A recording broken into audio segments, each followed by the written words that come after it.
bonsoir à tous. Bienvenue dans votre émission La Réunion Léla. Hier, on était du côté du Botswana.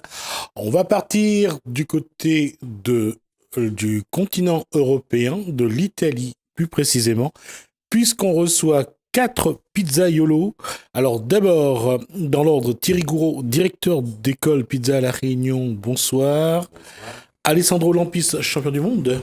Vice-champion du monde. Et marqué champion du monde. C'est vice-champion du monde? C'est vice. Le chef cuisinier pizza, donc. Oui, bonsoir. Bonsoir. Nicolas Salé, bonsoir. Bonsoir. Donc, champion de France pizza. Et puis Jean-Max Secher, champion de la Réunion et troisième sur le podium du championnat de France. Bonsoir également. Oui, ça. Bonsoir.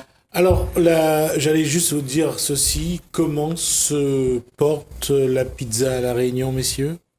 Très bien, très bien. C'est un très bon moment pour la pizza. Ça fait déjà quelques années et c'est de plus en plus en cours de se développer avec des très bons artisans, pizzaiolo. Et après, Thierry, sûrement, un petit peu plus rentrer dans les détails.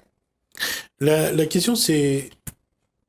Est-ce qu'aujourd'hui, c'est cette question de savoir, est-ce que les gens préfèrent la pizza, la nourriture traditionnelle? Cette question ne se pose plus aujourd'hui.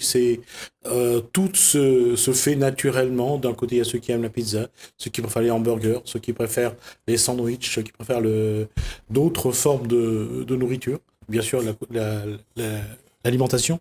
Et la nourriture réunionnaise, cette question ne se pose plus. Non, il n'y a pas de conflit. Hein. Non, je ne dis pas qu'il y a un conflit. Non, mais je le précise juste parce qu'il n'y a pas de... On peut tout aimer. On peut aimer la cuisine traditionnelle réunionnaise et aimer manger, échanger de temps en temps une bonne pizza, un burger bien fait avec de bons ingrédients. On peut passer d'une catégorie de cuisine à une autre sans problème. On est à La Réunion. Et c'est ça qui est merveilleux parce que on peut vraiment voyager en restant sur notre île et découvrir toutes sortes de saveurs. Et à partir du moment où les plats sont bien préparés, c'est magnifique. Lorsqu'on arrive à ce stade-là, est-ce que la pizza devient un aliment, je dirais, comme un autre, où il faut toujours faire en sorte que la pizza évolue, il faut qu'elle réponde toujours à un public qui évolue également? Ah ben bien sûr, la pizza elle a déjà évolué énormément dans les dernières années. Moi je me rappelle quand je suis arrivé, je me suis installé ici à La Réunion, ça fait à peu près 6 ans. Les niveaux de l'époque, c'est plus les mêmes niveaux que je trouve aujourd'hui. Les pizzaioles, les artisans ils sont de plus en plus formés et aussi les collaborations avec les chefs à côté des pizzaiolos, ils sont en train de s'enchaîner de plus en plus. Et forcément, la pizza réunionnaise, aujourd'hui, il y a une propre identité. Les métissages, c'est bien évident sur ces produits. Et après, ici, la démonstration des deux collègues. Alors justement, ma question à vous deux aujourd'hui, qu'est-ce que les clients vous demandent généralement comme pizza? Ils demandent avant tout des produits de qualité, un travail qui est bien fait et voilà, il n'y a pas de développement. Ils demandent à ce que ce soit bon déjà, il y a ça aussi. Et puis les clients, à la rigueur, ils connaissent pas trop les produits qu'on peut mettre sur la pizza, donc on fait les gens découvrent aussi ce qui est un peu des produits qui sont pas de La Réunion, tout ce qui est des produits assez Cette fameuse garniture, elle doit être plus régionale, plus locale, traditionnelle ou plus tradition de la pizza? On dit toujours que la margarita, c'est la pizza par excellence parce que c'est juste la sauce de tomate et du fromage. Qu'est-ce qu'ils cherchent en plus? L'exotisme ou bien la tradition par rapport à la pizza? En fait, tout dépend. Dans son restaurant, on fait goûter un peu toutes les saveurs aux clients. Après, lorsqu'on va sur un concours, là, c'est différent. On fait notre pizza à nous, les produits de notre région, les produits du terroir. On fait découvrir aux gens ce que eux ne connaissent pas. Donc voilà, c'est ça qui apporte un peu sa pizza. Quand les gens ils viennent chez nous, il faut qu'on soit chez nous un peu, qu'ils puissent goûter à tout, quoi. On rassemble un peu. C'est ça aussi qu'on retrouve dans nos déplacements quand on part dans un championnat, quand on part à l'extérieur, ça à Paris ou parce qu'on quitte la Réunion, quoi. On essaie de ramener des saveurs que les gens ne connaissent pas à la Réunion, que pas tout le créole a déjà quitté la Réunion, donc quand eux, ils n'arrivent pas à découvrir le produit, ben nous, on emmène les produits vers eux. Donc voilà. D'accord. Les Italiens qui se sont installés à La Réunion depuis, quand ils vont acheter une pizza, ils vont acheter une pizza selon la tradition. C'est-à-dire vraiment quelque chose comme la margarita, par exemple. Oui, non, mais je comprends bien la question, mais ça dépend de ça, parce qu'après chaque pizzaiolo, je crois qu'il y a une identité. Et ça, on le peut trouver, bien sûr, il va exprimer son identité à travers son produit. Il y a certains qui restent plus sur la tradition, il y a des autres qui partent plus sur l'expérimentation, il y a des autres aussi qui on mélange la tradition italienne avec les côtés réunionnaises. Et vraiment, ça, c'est la richesse, encore une fois, de trouver des produits différents dans chaque établissement. Et vraiment, chacun il représente très bien la typologie et les messages que vous fait passer l'artisan. Qu'est-ce qu'il faut apprendre? Comment former les pizzaiolos de demain? Qu'est-ce qu'il faut leur apprendre? Qu'est-ce qui est essentiel quand on devient pizzaiolo? Ce qui est essentiel, c'est justement d'apprendre le métier. C'est de savoir comment est faite une farine, quelles sont les propriétés de la farine et comment l'utiliser, comment faire notre pâte, comment la travailler pour qu'elle puisse apporter du goût, des arômes, que la pâte puisse être digeste. Donc tous ces éléments sont importants et c'est pour ça qu'on met en place des formations régulièrement et que les pizzaiolos apprennent à prendre du temps avec leurs produits. Parce qu'une bonne pâte à pizza, elle doit reposer au moins 72 heures. Donc à essayer de prendre des raccourcis, d'aller vite, de faire la pâte le matin pour le soir, c'est des mauvais raccourcis parce qu'au final, la pâte, elle n'est pas digeste et elle n'a pas fait son travail, elle ne va pas apporter ce qu'elle devrait apporter. Donc ça, c'est le premier travail. Et après, il y a le travail technique, des gestes techniques, puis le travail de la cuisine qui va venir garnir la pizza. On vous demande déjà des pizzas sans gluten ou pas? Mais chez moi, oui, parce qu'en plus, mon fils, justement, c'est cœliaque, il a la maladie cœliaque, et c'est quelque chose avec laquelle je me rapporte vraiment tous les jours. C'est une question vraiment de plus en plus qu'on voit, la demande, il va monter dans ces dernières années. C'est quelque chose qu'on doit prendre sérieusement en considération pour offrir un vrai pizza sans gluten. Parce que pour avoir une pizzeria qui produit la pizza sans gluten, il faut vraiment un équipement spécial, un laboratoire à part. Il faut tout insérer d'attention pour respecter vraiment les gens qui ont ce problème. Et la réunion n'existe pas encore, malheureusement, mais on est en train de travailler dessus. On a des projets sur ça. Puisqu'on parle de gluten, on va parler d'autres choses. On parlait de bio, par exemple. Ça aussi, ça existe aujourd'hui? Des gens qui veulent une pizza bio ou pas? Oui, tout à fait. En fait, nous, déjà dans notre démarche d'artisan, on essaie de rechercher les produits qui sont autour de chez nous et qui ont le label bio. Donc, on les met en avant dans nos cartes de restaurant. Évidemment, on encourage les pizzaiolos lors des formations, lorsqu'ils travaillent avec un produit bio, de vraiment le spécifier, le mettre en avant, puisque c'est une valeur aujourd'hui C'est une valeur ajoutée. Voilà, tout à fait. La question, je vais terminer sur le végétarisme ou le végétalisme, c'est de plus en plus aussi nombreux. C'est-à-dire qu'il y a de plus en plus de gens qui veulent des pizzas qu'avec des légumes et rien d'autre. Mais il y a une sensibilité qui a accrue de jour en jour de toute façon, ou ne serait-ce pas forcément des gens qui mangent tous les jours des légumes, mais de temps en temps, ils ont envie de passer un petit peu au vert. Et oui, il y a une demande dans les pizzerias aujourd'hui. Pour je dirais pour le public, de l'ananas sur une pizza, apparemment, ça passe. Mais après, quels sont les légumes ou les fruits qui aujourd'hui sont un peu originaux et que vous mettez sur une pizza? Les légumes, on peut mettre tous les légumes sur les pizzas. Oui, après, bien sûr. faut savoir, mais qu'est-ce que vous mettez sur travail. Qu'est-ce que vous utilisez comme produit? Je peux prendre, le poivron, l'oignon, tous les légumes, il y a les tous les aubergines. Les légumes anciens aussi, on peut travailler. Pardon? On peut travailler aussi sur des légumes anciens. C'est-à-dire? Parce que, par exemple, sur le patol, il y a la songe, les possibilités sont infinies. Je veux dire. Vous travaillez déjà ou pas? On peut travailler dessus sur des pizzas, on va dire, du moment. D'accord. Où voilà, on passe chez les primeurs, on voit il y a un légume qui est sympa, on va faire des petites recherches pour essayer de proposer aux clients un produit qui est différent de ce qu'on fait d'habitude. D'accord. Et en matière de fromage, c'est toujours l'emmental pour une pizza ou c'est autre chose? Ça nous choque avec ces questions. Tout nous choque vraiment. Ouais. Et après, c'est vrai qu'en France. C'est ce que tout le monde met dessus. Alors, Mais oui, c'est produit, on peut dire, plus facile à repérer, c'est moins cher. C'est vrai aussi qu'en France, il y a une tradition sur cette typologie de fromage. Dès qu'en Italie, c'est que la mozzarella. Après, on peut la décliner dans les différentes typologies. La mozzarella à fior di latte, la bouflone, la fumée. Mais tu sais, mais c'est vrai que... Ce qui m'a toujours fait rigoler, moi, c'est la pizza 3 fromages. Mais normalement, c'est 4. Non, parce qu'ils enlèvent le 4e, je pense. Mais la mozzaga, c'est la plus chère. Oui, mais justement, On peut qu'est-ce faire la t'expliques 3 et la 4 fromages. Moi, chez moi, je fais la 3 fromages et la 4 fromages. Donc voilà. qu'est-ce qu'il y a comme fromage dessus? Je mets du chèvre, je mets du brie et aussi la gorgonzola. Donc voilà. D'accord. Et puis la mozza. Un petit peu de gruyère parce que les gens, il y en a qui y aiment. J'en ai compté 5 Après, par contre. Non, on peut mettre, voilà quoi.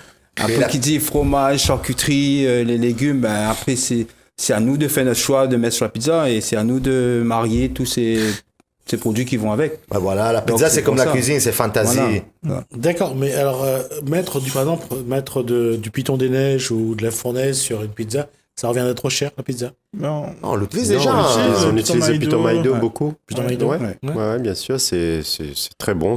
Voilà, ça relève beaucoup la pizza. Après, on la mettra pas sur toutes les pizzas, mais sur certaines pizzas où on veut mettre en avant cette Le goût est saveur prononcé, c'est un particulière. fromage Voilà. dont le goût est prononcé. Oui, voilà. Et puis, c'est un fromage qui est sec quand même, Ouais. par rapport à d'autres, quand on regarde. Ça peut être aussi l'occasion pour faire appel à les producteurs des Locaux. fromages de la Réunion, de se manifester et de nous faire goûter leurs bons produits. Pourquoi pas, ça peut devenir de nouveaux produits. Des fois, les pizzaiolos et les artisans, les cuisiniers en général, sont autant occupés en cuisine que c'est difficile pour eux vraiment d'aller chercher tout le temps de nouveaux produits.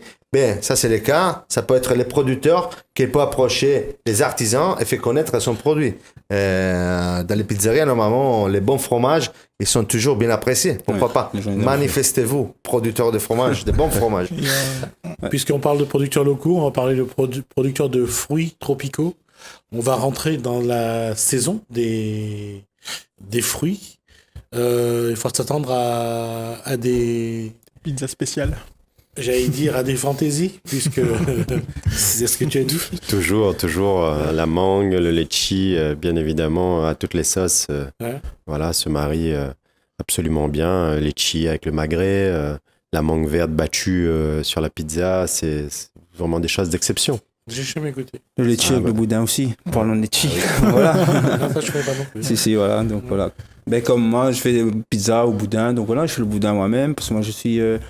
Comment ça ancien, non, parce que je fais toujours pour le restaurant, pour la pizzeria, boucher charcutier. Donc voilà. Donc le boudin, le boudin, les merguez, les saucisses, ça, je fais moi-même. Je fais mes produits moi-même pour mettre sur la pizza. Donc, c'est des produits qui sont un peu plus, j'allais dire...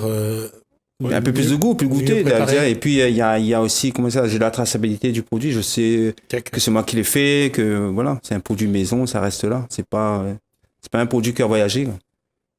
La question reste quand même posée quand on vous regarde. Je vais dire que vous n'avez pas... Est-ce qu'aujourd'hui, il y a un type, je dirais, remarquable de pizzaiolo, ou alors celui qui arrive, qui veut être pizzaiolo, c'est lui qui finalement qui crée son personnage finalement, parce que c'est plus les mêmes. Vous n'êtes plus dans les mêmes états d'esprit là, dans le même état d'esprit là. Je te laisse répondre. Celui qui arrive, qui veut être pizzaiolo, il peut être pizzaiolo. Comme tout métier, il faut apprendre, se former, être passionné pour pouvoir se démarquer. Donc déjà, la passion du domaine va changer beaucoup d'un individu à un autre. Donc forcément, il va avoir un engagement beaucoup plus important. Et ensuite, ce qui va être intéressant, c'est l'ouverture d'esprit de cette personne qui va faire que son produit va évoluer. L'ouverture d'esprit, ça passe par les concours. les championnats de la Réunion, notamment qu'on va aborder dans un petit moment, qui va ouvrir les portes sur le voyage, sur le championnat de pizza de France, pour voir un petit peu ce que les autres artisans font. L'ouverture d'esprit, c'est pouvoir se remettre en question son travail, ne pas estimer que on fait le meilleur produit et qu'on va jamais voir ailleurs. De temps en temps, jeter un petit coup d'œil sur ce que font les autres ailleurs, en métropole, en Italie, en Europe, nous permet de voir les nouvelles techniques, les nouvelles tendances et améliorer notre produit. Et c'est là où on va développer notre personnage, mais on se le développe tous les jours, dans la vie de tous les jours, et avec une vraie ouverture d'esprit et une vraie ouverture de ce que font les autres pour pouvoir améliorer notre travail au quotidien. Donc finalement, si on regarde, vous êtes des cuisiniers finalement. Parce qu'aujourd'hui, vous devez essayer de marier, par exemple, les goûts. Un fromage avec un fruit ou un légume, ou des produits comme des légumes avec de la viande. C'est un petit peu vous jouez un petit peu sur les goûts aujourd'hui. C'est un métier de bouche, de toute façon. On est dans la restauration pure et dure. Hein. Ça revient à ce que vous disiez tout à l'heure. Est-ce que le client, quand il vient, ils sont satisfaits du produit? À la rigueur, si la pizza leur contente, leur apporte comme un repas. Oui, aujourd'hui, oui. Parce que justement, on met pas mal de produits sur la pizza. Maintenant, la pizza est devenue comme un menu. Hein. On vient, on mange le midi. Voilà. Alors, équilibré. Je veux bien savoir. Enfin, je poserai la question à un nutritionniste au moment venu, mais je vais poser d'abord à toi. Quand on dit équilibré, ça veut dire que toutes les valeurs nutritionnelles sont là ? Techniquement parlant, oui. Vous avez la pâte qui est là, vous avez les légumes, le fromage, la viande avec l'apport en protéines qui est nécessaire. C'est un produit qui peut être consommé comme un repas complet. Avec la présence des différents macronutriments nécessaires à l'organisme, voilà, il n'y a aucun problème. Ça, c'est une approche qu'a aujourd'hui le public ou pas ? De dire qu'une pizza, c'est un repas équilibré. Alors, peut-être que c'est pas encore une approche forcément de la majorité, mais en tout cas, nous, dans tout ce qu'on fait autour de la pizza et notamment lorsqu'on organise les championnats et qu'on met en avant ce métier, le but, c'est vraiment de montrer aux gens que la pizza est un plat. Et un plat qui non seulement peut être bon dans la bouche, mais peut être bon pour le corps. Parce qu'on va travailler pas uniquement avec des farines complètement raffinées, on va travailler avec des farines beaucoup moins raffinées qui vont apporter beaucoup plus d'éléments pour nourrir le corps. Donc il faut que ce soit bon, il faut que ce soit nourrissant. Donc c'est vraiment le message que nous, on apporte et qu'on avance au grand public pour justement changer cette façon de penser pizza fast-food. C'est vraiment notre combat depuis plusieurs années. Parce qu'il y a un élément qui revient à chaque fois qu'on parle d'obésité. On parle aussi de la malbouffe. Et pour certains, la pizza, c'est pas la nourriture par excellence qu'il faut manger.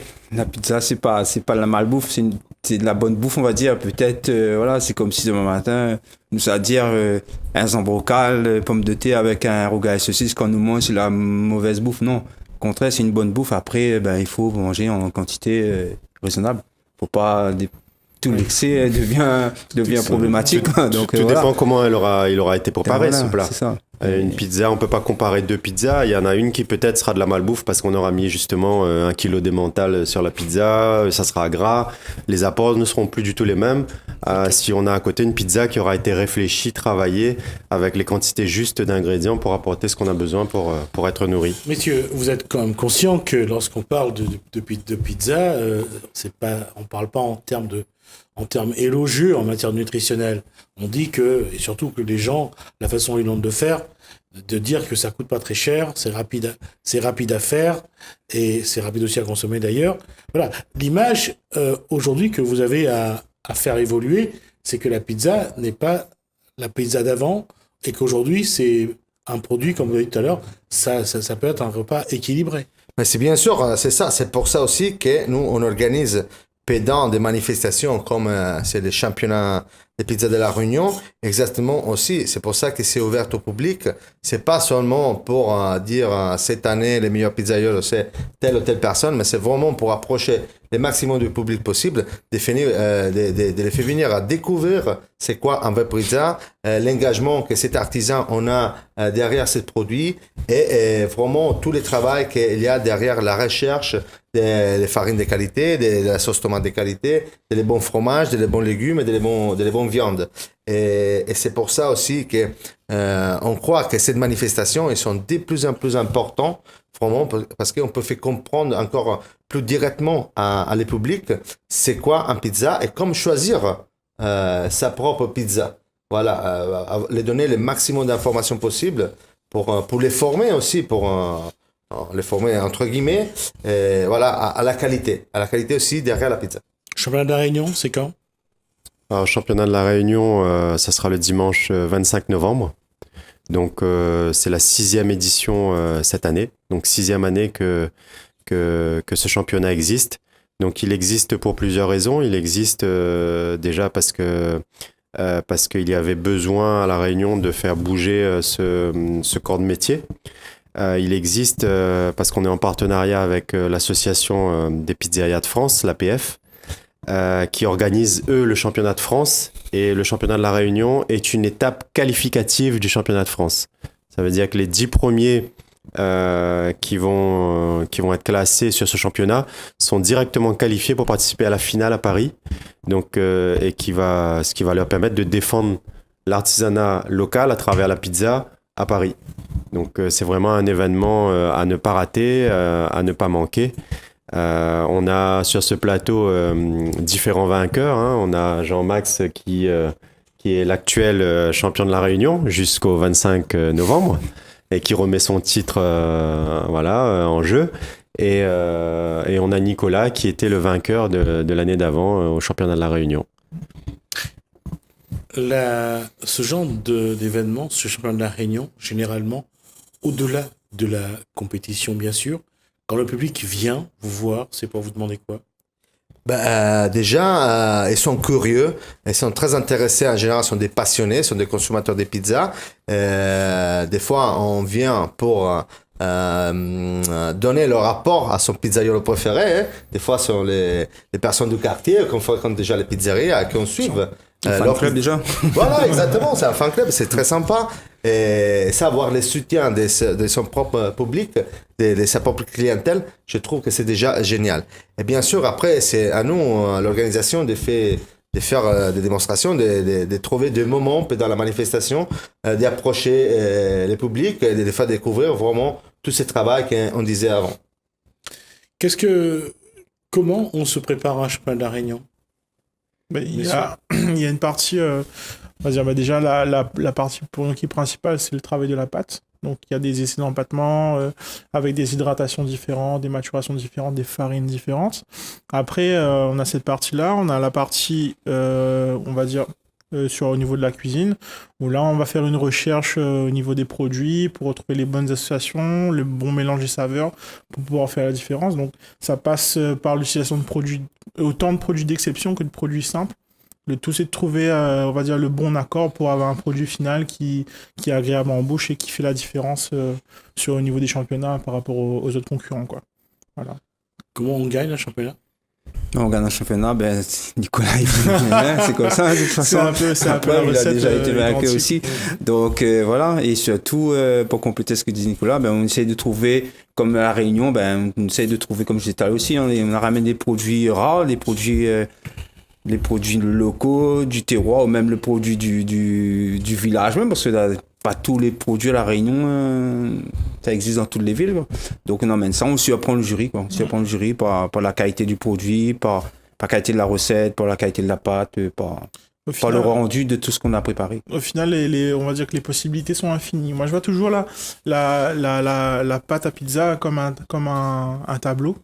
Et après, c'est nous, on vient un peu comme des artistes, on vient composer, mélanger les couleurs, les saveurs et donner un résultat qui plaît. Je l'avais déjà entendu cette histoire de quelque part. Non, on essaye de trouver dans un premier temps, nous, On n'a pas fait des études pour savoir combien de calories il y en a dans un ou dans l'autre produit. Nous, déjà, on cherche d'abord le goût et puis l'association des produits. Après, voilà. Par contre, vous formez beaucoup, je veux dire. Vous faites pas mal de formations dans l'année aussi, qui après, ça apporte quelque chose à les championnats, j'imagine. Ah, bien sûr, il faut se déplacer, il faut aller voir ailleurs, comme disait Thierry tout à l'heure, ce qui se passe sur le continent, en métropole. Et puis voilà, on voit un peu ce que font les autres, les produits qu'ils utilisent, comment ils travaillent le produit, la pâte aussi, quelles sont les farines qui sont d'actualité, quelles sont les... Après, je me permettais juste d'ajouter que effectivement, les championnats des pizzas de la Réunion, pour les Réunionnais, c'est effectivement un événement à pas rater, parce que c'est effectivement l'unique étape d'outre-mer qui est... Depuis 6 ans, oui. L'unique étape outre-mer depuis 6 ans. Donc, Et ça donne la possibilité à les Réunionnais, à les pizzerias Réunionnais, de pouvoir participer au championnat de France. Je trouve que c'est simplement génial. Qui peut participer à cet événement? tout pizzaiolo qui désire Professionnel s'inscrire. ou l'amateur qui chez lui il fait une pizza? Alors, il est plutôt pour les professionnels. Après, si un particulier, il a envie de venir montrer ce qu'il sait faire, il n'y a pas de problème, c'est ouvert. Alors, je vais revenir à la démarche. Qu'est-ce que ça apporte, ce championnat de la Réunion? Qu'est-ce que ça vous apporte dans votre métier de tous les jours, dans la promotion de vos pizzas? À richesse incroyable, l'effet de pouvoir changer et de passer, c'est vraiment une journée de fête. Moi, je la vois plutôt comme ça. C'est pas seulement un championnat et mettre sur les podiums les 3 meilleurs, mais c'est vraiment la fête des pizzaiolos ce jour-là. C'est confronter déjà, c'est une fois à l'année de se retrouver avec des copains, des collègues qu'on voit presque jamais dans l'année, et d'échanger, de voir aussi un petit peu quelles sont les tendances aussi ailleurs pour pouvoir évoluer et proposer à ses clients toujours quelque chose de spécial. Ça veut dire que vous, entre vous, vous échangez un petit peu les recettes, vos méthodes ou pas? Toujours, on en parle. De toute façon, avant de faire le plateau, là, on discutait, j'ai échangé avec Jean-Max et on parlait de nos expériences passées déjà et des projets futurs. Je veux dire, c'est le savoir, entre guillemets, c'est fait pour se transmettre. Et puis, on peut pas se remettre en question si on garde tout pour nous. C'est pas plus compliqué que ça. Oui, mais on essaye toujours de dire que la pizza qu'on fait est la meilleure. Et on essaye de garder, c'est un peu comme dans les restaurants, chacun essaye de garder sa recette. Non, mais de toute façon, la recette, c'est sûr que la recette, on a chacun notre recette. Mais après, on travaille avec quel produit, comment on le fait, oui, ça, on discute. On prend ça, je sais pas, aujourd'hui on a mis la carotte au four, demain il faut la bouillir, après demain il faut la mettre en vapeur, c'est mieux que c'est comme ça, mais maintenant mais on peut pas non plus donner sa recette complète. Et puis de toute façon, même si on donne sa recette, elle sera pas faite pareil pour tout le monde. On a chacun notre vérité. Sa façon de travailler, c'est différent. Oui, il y a un travail technique et une approche qui varie selon chaque personne. Mais c'est le savoir-faire aussi, parce que c'est aujourd'hui, on fait compte qu'on est dans la pizzeria aujourd'hui, on a les mêmes pâtons, les mêmes ingrédients, les mêmes fours. Je suis sûr et certain, si aujourd'hui nous on fait avec les mêmes ingrédients 4 pizzas, ça sortira 4 produits différents. Parce que là, c'est vraiment les savoir-faire personnels. Les gestes d'étaler la pâte, la quantité des ingrédients aussi, ce sont les mêmes. Là, vraiment, tu peux avoir, là, c'est vraiment la différence du savoir-faire. Ce qui fait la qualité du pizzaiolo et fait un petit peu sa notoriété, c'est finalement le bouche à oreille. C'est que celui qui a mangé une bonne pizza va dire j'ai acheté une bonne pizza à tel endroit et ça va se répercuter, je suppose. Oui, maintenant ça se dit. Maintenant, je vois que j'ai des clients à Thierry qui vient chez moi. Bien, c'est comme chez Thierry, c'est pareil. Les gens ils retrouvent à peu près la même chose avec un goût différent, mais ça leur rappelle un endroit à l'autre. Donc c'est plus, on n'a plus dans ce langage. C'est mieux, c'est à peu près pareil. Donc même le même produit, les gens vont dire c'est à peu près pareil. Donc ça veut dire que voilà, la pizza, on est arrivé d'un niveau. Maintenant, on est dans le haut de gamme, quoi. Donc tout le monde travaille pareil. Hein. Donc, le haut de gamme. Il peut y avoir du haut de gamme sur une pizza? Il y a déjà haut de gamme. On fait déjà du haut de gamme, oui. C'est comme une pizza, ça peut être cuit ou tout dans un four, ça peut être cuit en 2 temps, en 3 temps, ça dépend ce qu'on va mettre sur la pizza. Donc tout à l'heure, vous parlez du fromage. pas tout le fromage, pas au four. Il y a des fromages qu'on met sur la pizza après cuisson. Donc, voilà. Moi, ma pizza à Paris, j'ai mis un fromage local, le Cap Noir. Voilà, j'ai mis à la dernière minute, à la sortie de mon four, j'ai monté ma pizza à froid et j'ai mis le fromage dessus. Pas tout se cuit sur une pizza. Parce que si on prend un produit qui est déjà cuit... Pourquoi on met du fromage après? On met après parce que déjà on peut s'en servir ça comme décoration, on n'est pas obligé de cuire le fromage non plus. Si c'est un fromage, si le produit est déjà fini, on va pas le mettre dans le four pour casser toute la vertu du produit. Non, naturel, quoi. donc on garde le naturel du produit. L'exemple le plus classique, c'est les jambons. Que tout le monde dépasse au four. Mais techniquement, les jambons, on peut le mettre aussi après cuisson parce que c'est un produit déjà cuit. C'est fini. Voilà, des fois, ça c'était un petit peu la limite à l'époque, je pense, des pizzaioles, qu'on passait forcément tout au four et surtout un four à feu de bois avec des températures plutôt élevées parce que là, on parle autour des 300 degrés. Et là, le travail est de plus en plus à côté d'un chef. Je pense qu'il a donné aussi cette nouvelle vision à les pizzaioles de comprendre que pas pour garder la qualité des produits, pas forcément il faut le cuire au four, mais des fois il faut le cuire à côté pour mettre en valeur les produits et après le dresser sur la pizza. Donc c'est pour ça que vous dites aujourd'hui, quand on vous parle de pizzaïolo, vous parlez aussi de chef. Vous parlez de chef cuisinier. C'est ça qui a changé? Mais oui, je veux dire, Jean-Max, c'est un exemple. Je veux dire, tu travailles avec Claude. Ouais, je travaille avec Claude, je bosse avec un chef du Palme, donc voilà, lui c'est un chef cuisinier 5 étoiles, donc voilà, il emmène ses produits, sa façon de travailler les produits sur la pizza. De toute façon, maintenant, la pizza, on peut pas réussir tout seul une pizza, on est obligé de travailler avec un cuisinier, c'est devenu un esprit d'équipe maintenant, donc voilà. C'est deux métiers différents. C'est deux métiers différents. Voilà. Vous voulez dire que dans les grands hôtels, on mange aussi des pizzas? Bien sûr. Ah, d'accord. Et d'autant plus que là, on va pas trop dévoiler les projets des fêtes non plus. Là, tu l'as dit seulement à toute la réunion. Mais au moins, elle sera une bonne pizza. Non, donc, voilà. mais c'est pas Bon, pour... bientôt, Jean-Max au Palme. Non, on va pas dire ça. Faut pas dire ça. Non, c'est pour voir un petit peu j'allais dire, le taux de pénétration de la pizza dans la société réunionnaise et de voir que aujourd'hui même les grands hôtels ont leur pizzaiolo, c'est... Il y a même des restaurants pizzeria maintenant. Donc maintenant, dans une pizzeria, c'est un restaurant. Il n'y a pas... voilà, comme Thierry, il en a. Voilà, quand on vient chez Thierry, on vient pas prendre... Les Français sont les plus grands consommateurs au monde des pizzas. Ouais. Sont les premiers consommateurs au monde des pizzas. Avant les Américains et avant les Italiens. En plus, je veux dire, la pizza, c'est autant français. Comme dit Thierry tout le temps, la pizza, c'est mondial. Chaque pays, après, il a son style. C'est sa façon de la travailler. Mais la Réunion, on est fiers qu'après des années de boulot, il y a un style réunionnais aussi.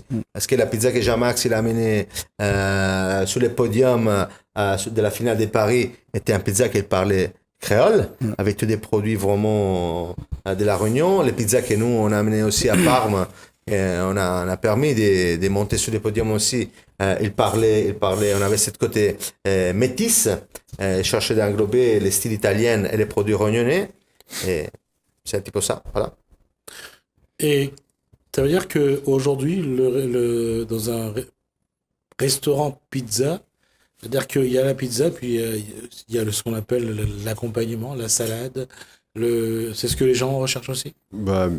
Pas nécessairement, mais nous, par exemple, dans nos restaurants, on propose régulièrement des plats de salade accompagnés de mini calzone ou de moitié de pizza, de partie de pizza avec la salade. Ça, c'est un bon mariage. Ou alors, on a des pizzas qui sont garnies après cuisson avec de la roquette ou ce genre de choses qui représentent de très bons mariages. On a déjà tout fait. Le client, il arrive, il reste plus qu'à choisir. Et ça correspond toujours à... Voilà. On trouve toujours la chaussure à son pied, mais on trouvera toujours la pizza à sa bouche, je pense. Génial. Donc, voilà. Il n'y a pas besoin pour se commander une pizza, on a une carte, tout est détaillé, ce qu'il y a dessus. Quand le client il a commandé, c'est déjà ce qu'il va manger. Donc, il ne va pas prendre une salade à part. Non, la pizza est devenue un plat complet. Voilà. Juste pour dire... Tout à l'heure, quand il a parlé de roquette, Thierry Gourou, il parlait bien sûr d'une salade. Je préfère préciser, ça m'évitera avoir à répondre à une question plus tard. Il nous reste 5 minutes pour conclure cette partie d'émission. Depuis que vous êtes professionnel dans cette filière qu'est la pizza, comment vous pensez qu'elle doit évoluer et comment vous allez faire pour la faire évoluer à votre façon? C'est un travail au quotidien, on va dire. Il n'y a pas de on va dire, de protocole à mettre en place. C'est juste continuer dans cette démarche de pizza de qualité. Vous anticipez quand même un peu les valeurs gustatives de vos clients, de vos consommateurs. Donc vous devez aussi prévoir. On reste toujours à l'écoute du client. Il y a les pizzas qu'on a sorties dans les restaurants qui ont été suggérées. On se dit pourquoi pas travailler tel ou tel produit. On réfléchit, puis plus tard on sort un produit. On imprime aussi des modes. Il est arrivé déjà que on a étudié certains mariages plutôt que faire des pizzas un petit peu insolites, qui après sont devenus comment parce que les clients il a commencé à demander la même chose aussi dans des autres établissements, et aujourd'hui je veux dire. Parce qu'il y a une évolution dans la nourriture. Regardez le sandwich. Aujourd'hui, on met pratiquement tout ce qu'on veut dans un sandwich. Le dal pourri mauricien, pareil, la garniture, elle évolue. On le voit pour les tacos. Regardez les crêperies. Regardez les crêperies. Sauf que pour la pizza, il faut que lorsqu'on rajoute... C'est vrai, on met plein de produits dans autre chose, mais sur la pizza, lorsqu'on met des produits, il y a une limite à respecter. C'est-à-dire, on met pas un produit où ça dépasse la pizza, on met pas un produit pour... faut pas qu'on casse l'esthétique de la pizza, il faut qu'il y ait quand même du visuel. Une pizza, c'est pas comme un sandwich où on mange fermé. La pizza, on voit tous les ingrédients dessus, donc on peut pas, on est obligé que le produit soit un produit de qualité, que le produit soit un produit de, comment dire ça, que ce soit pas un produit d'obé, et voilà. Et voilà. Après, comment évoluer le métier de la pizza? C'est bien parce que même moi j'ai découvert la pizza depuis 2010. Et ce que j'apprécie dans la pizza, j'apprécie la concurrence qu'il y a. C'est une concurrence saine. C'est pas comme les autres métiers où on se tire dans les pattes, on se rencontre dans la rue, on cause pas parce que voilà, on a entendu que là-bas c'était bon et que voilà, il y a pas de jalousie. Et puis le fait de progresser ensemble, quand il y a le championnat, c'est comme disait Alexandre tout à l'heure. Voilà, et donc on se retrouve là, c'est un moment de fête. Après, c'est sûr que tout le monde vient avec sa pizza. Après, tous les pizzas sont bonnes aussi, parce que tous ceux qui se présentent au concours, ils ont quand même une clientèle, ils ramènent un peu le meilleur d'eux-mêmes. Donc après, c'est sûr, il y a un premier, un deuxième, un troisième, mais tout le monde font de bonnes pizzas. À ce niveau-là, tous les pizzas sont bonnes. Donc, il faut s'attendre pour cette fin d'année à des pizzas au litchi, à des pizzas à la mangue, à des pizzas au magret de canard, au foie gras aussi. Pourquoi pas? L'important c'est que c'est bon. On ne fait pas de distinction des pizzas a priori sur les ingrédients. Il n'y a pas la pizza que c'est bon pour les ingrédients. Il y a une bonne pizza et les mauvaises pizzas. Peu importe ce que tu mets dessus, je veux dire. C'est pas l'ingrédient qui fait la qualité de la pizza. D'accord, donc on va donner rendez-vous donc au public le 25 novembre, ça sera où? Oui, alors les inscriptions sont déjà ouvertes, on a la possibilité de s'inscrire dès maintenant à l'étape de la Réunion.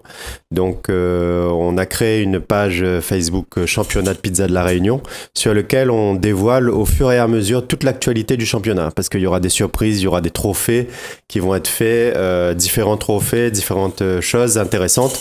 Donc on encourage vraiment les pizzaiolos qui souhaitent participer et le public à aller jeter un coup d'œil sur cette page Facebook Championnat de pizza de la Réunion, parce qu'on va dévoiler le lieu, on va dévoiler les différents trophées, on aura des vidéos avec des recettes, des exemples de recettes, etc. On dévoilera aussi le jury en temps voulu, donc toutes ces informations vont arriver au fil de l'eau jusqu'au 25 novembre. Mais en tout cas, les inscriptions sont déjà ouvertes, ne tardez pas, parce que les places sont limitées. Voilà, on va vous recevoir justement à l'issue de ce championnat, et j'espère qu'on recevra les vainqueurs, et on espère vous présenter les pizzas qui auront gagné ce championnat, et aussi les pizzaiolos. Merci Thierry Gouraud, directeur d'école pizza donc de la Réunion. Merci. Alexandre Lampis, donc vice-champion du monde et chef cuisinier pizza. Nicolas Daé, merci également, champion de France de pizza. Jean-Marc Técher, vice-champion de France et champion de France, champion de la Réunion, merci également. Merci à vous. on va tourner une page